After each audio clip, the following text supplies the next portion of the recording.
welcome back. This is a follow-up to a video that I did a few weeks back now. I had intended to do this sooner. The video that we're following up is the Tesla anti-theft video, or the theft video. A gentleman named Alex, he posted a video that had highlighted a series of break-ins where people were smashing through the small window in the back of the Tesla Model S and getting to the seat, pulling the seat down. And then what they would do is they would look in to see if there was something else that they wanted to steal, and then they'd of course smash the window or something to gain further access into the back. But they would do this through the rear of the vehicle, or through the rear doors of the vehicle, not through the hatchback. And the reason they don't do it through the hatchback is they can't get the hatchback open. So the engineering of it was really straightforward.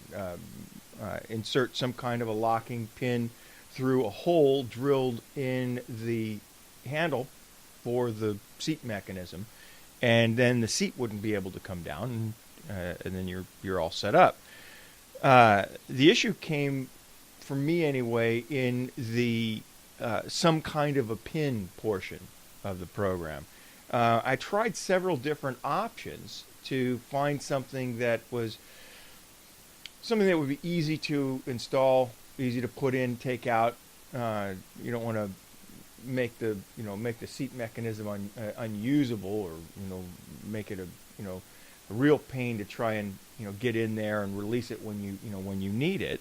But by the same token, you need to make it secure enough so that somebody couldn't just pull it and get the seat open. So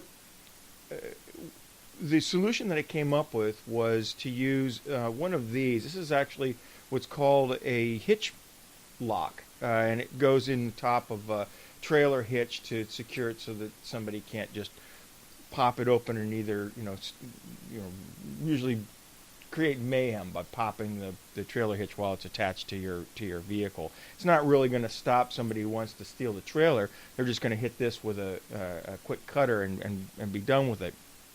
But it's perfect for what we're trying to do. It's just a key lock. You use the key to unscrew it, and then you can insert the pin and relock the thing by screwing it down. It's perfect.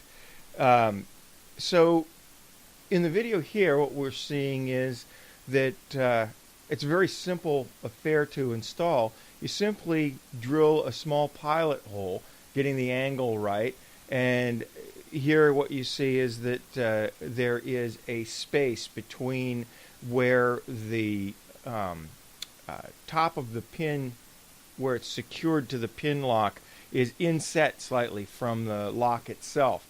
And so then the hole will be drilled slightly inward to accommodate for that, and then the angle that you're going to drill will be taken off of the bottom of the handle itself. And so you can actually lay the bottom piece of this lock against the bottom of the handle to get a rough idea of the angle that you'll need to drill.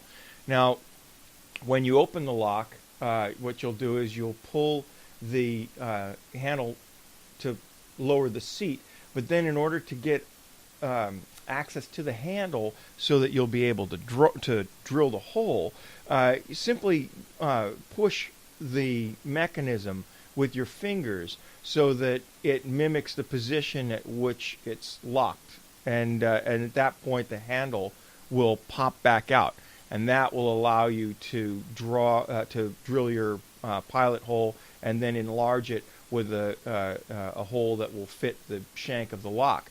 It doesn't really matter what size you drill your small pilot hole. Some might find that it's more advantageous to actually drill a couple of pilot holes. Start with a very, very small drill bit and then expand it to a slightly larger bit before using the 1/4-inch bit that you will use to finally drill your final hole to accept the pin. Again, really easy to accomplish. Be very careful when you're drilling your larger hole. The bit will tend to want to grab, so be sure you have a good hold of your drill. And once the once the hole has been drilled through, clean up the hole, and then you'll have to pull the handle again, and with your fingers make sure that the mechanism is ready for the seat to be put into its closed position. Then simply put the seat into the closed position and insert the lock. Now, the lock that I've chosen, the link is in the description. I wanted to source all the parts that we could off of Amazon to make this really quick and easy to do. And so we'll close off. Here's a couple of shots of the lock while it's installed, and it looks fine. It's not something that that you won't want to look at. It's not an ugly thing, and hopefully that helps you guys out. So now what that'll do is it'll make it so that it won't stop the window from being broken. They're still going to smash the window probably to try and get the seat down, but they won't be able to get the seat down. And now it'll be a much greater hassle for them if they want to try and get something that you might have put in your trunk.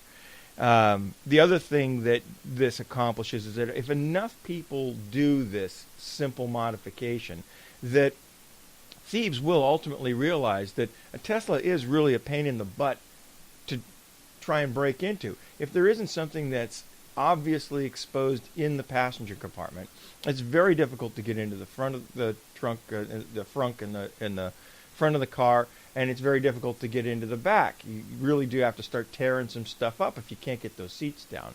And so hopefully that'll stop the smash and grabs entirely, and then people won't be getting their windows broken either. So anyway, I hope you found this helpful, and sorry it took so long to get this out to you.